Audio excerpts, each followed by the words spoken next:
आज सुनो नाज़रीन प्रोग्राम जवाब खपे सां गॾु मां आहियां इम्तियाज़ मीर। मसाइल जो हल जेको आहे जमहूरियत में आहे, सिस्टम में आहे। पीपल्स पार्टी चए थी त लेवल प्लेइंग फील्ड असांखे नथी मिले।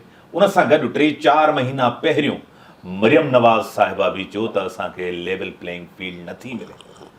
का यकीन उन्हनि खे थी वियो आहे, हाणे उन तरफ़ ख़ामोशी आहे। मियां साहब जो अचणु का डील आहे, समझौतो आहे, का अंडरस्टैंडिंग आहे, उहे अचनि था। सुप्रीम कोर्ट जो अहम फ़ैसिलो जंहिंसां उहे त पार्लियामेंट सुप्रीम आहे, कानून साइज़ी आइन में तरमीम पार्लियामेंट करे सघे थी, पर चीफ जस्टिस नवां चीफ जस्टिस काज़ फाइज़ी सां इहो तस्लीम करे वरितो।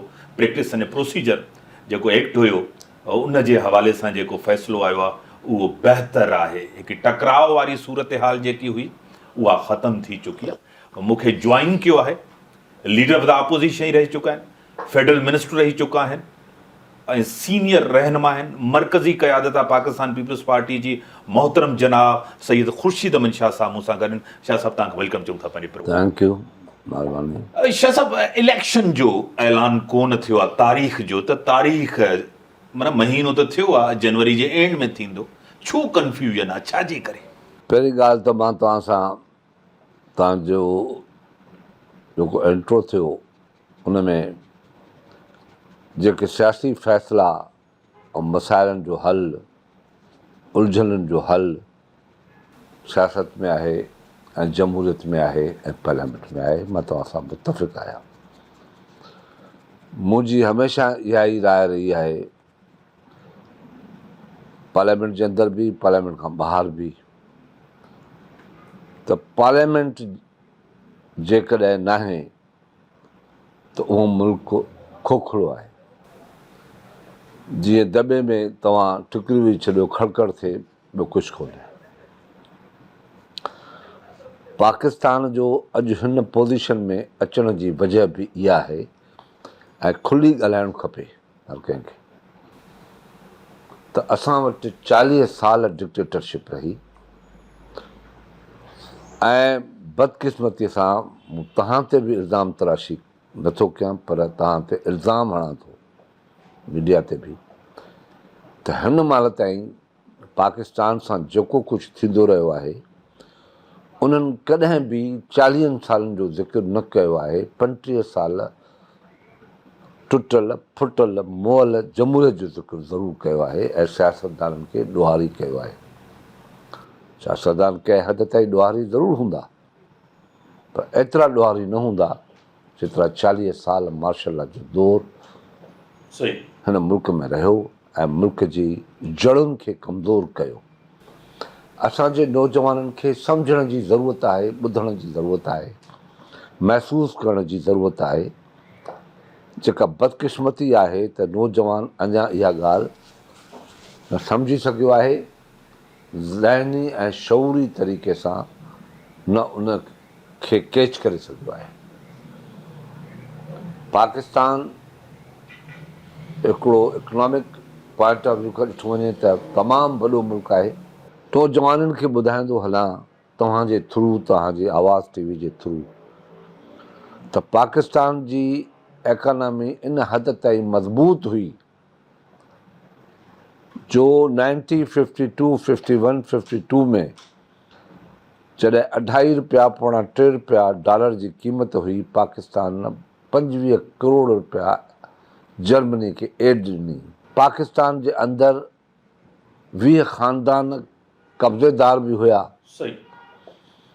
पाकिस्तान जी इकॉनमी चंद माण्हुनि जे हथ में ही, पर बावजूदु उनजे पाकिस्तान राइज़ कयो 70s में अची, ऐं 70s में पहिरियों दफ़ा पाकिस्तान में हिकिड़ी इलेक्टेड गवर्नमेंट आई, सियासतदान आया, अवाम पंहिंजो शऊर जे थ्रू पंहिंजो वोट कास्ट कयो ऐं शौरीअ जी बेदारीअ जी हुन अलामत पाकिस्तान जी 1970 जी इलेक्शन हुई, जंहिंसां पहिरियों दफ़ो तव्हांजो इंफ्रास्ट्रक्चर बणियो, मुल्क में आइन आयो, मुल्क में तमामु वॾा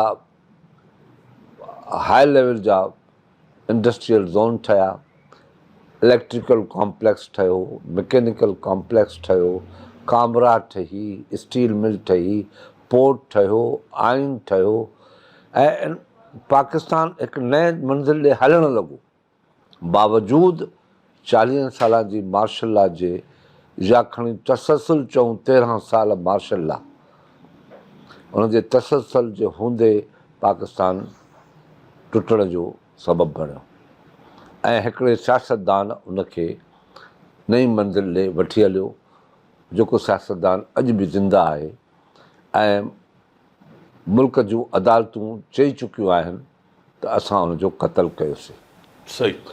ऐं मुल्क जा मुखालिफ़ बि अॼु तस्लीम करे रहिया आहिनि, जेकी पहिरीं क़यादत हुई, सियासी क़यादत हुई, चाहे उनजो तालुक़ु पीपुल्स पार्टी सां हो, पर मां हुनखे अवामी सियासतदान चवंदुसि त उनजी सियासत हिन मुल्क जी निज़ाम खे तब्दील कयो। दुनिया इहा शइ सम्झी त हीउ सियासतदान उहो आहे जेको दुनिया आलम सिर्फ़ु पाकिस्तान खे मज़बूत न कंदो, पर आलम इस्लाम खे मज़बूत ऐं ताक़तवर बणाईंदो ऐं उनजो नज़ारो तव्हां ॾिठो। सही। त OIC जी क़याम, मुस्लमाननि जो मुतहद थियणु, टीं दुनिया जो जनमु वठणु, मज़दूरनि जो दुनिया जे आलमी दुनिया जे मज़दूरनि जो मुतहदा हिकिड़ो प्लेटफॉर्म वजूद में अचणु, इहे के मज़ाक़ जहिड़ियूं ॻाल्हियूं कोन्हनि। असांजे नौजवाननि खे सम्झणो पवंदो ऐं असांजे सियासतदान खे सम्झणो पवंदो त बैकडोर जी सियासत छॾियो। बैकडोर जी सियासत हिन मुल्क जी तबाही कई आहे। ज़ुल्फ़कार अली भुट्टे वांगुरु साम्हूं अचो, चैलेंज कयो ऐं अवाम जी ताक़त ते भरोसो रखो। जेकॾहिं तव्हां कॉम्प्रोमाइज़ करे सियासत कंदा, बैकडोर जे थ्रू ईंदव त पंहिंजा फ़ैसिला अवामी फ़ैसिला न करे सघंदव। बेशक। तव्हां हुकुम जी तामील कंदव। ख़ुशकिस्मती आहे मुंहिंजे लाइ, मूं जहिड़े सियासी वर्कर जंहिंखे अॼु हीअ मंज़िल मिलियल आहे, त पंहिंजे अखियुनि सां हिकु दफ़ो ॿीहर आला अदलिया खे ज़िंदह थींदे ॾिठो ऐं अॼु उहा अदालत पाण खे ज़िंदह कयो ऐं पार्लियामेंट जी ताक़त खे तस्लीम कयो त parliament mother of the institution आहे। पार्लियामेंट जो फ़ैसिलो सभ जे मथां आहे। जेसि ताईं हर अदारो पार्लियामेंट जी ताक़त खे तस्लीम न कंदो, तेसि ताईं ही अॼु जे मौजूदा हालतुनि जो महवर जेको आहे, इकोनॉमी, बेरोज़गारी जी तबाही, उहा हलंदी रहंदी। तंहिंजे करे अचो त गॾिजी सियासतदान फ़ैसिलो कयूं त पुठे दरवाज़े जे अचण जे बजाए अॻे दरवाज़े खां अचूं, चाहे असांजो मथो छो न फाटे। ब्रेक जो टाइम थियो आहे सर, इरशाद साहब तव्हां ॾे वरी अचां थो। ब्रेक जो टाइम थियो आहे। ब्रेक खां पोइ सीनियर सियासतदान, मरकज़ी क़यादत पाकिस्तान पीपल्स पार्टी, उनजो पॉइंट ऑफ व्यू तव्हां ॿुधो। ब्रेक खां पोइ था अचूं डिस्कशन्स खे अॻिते वधायूं था।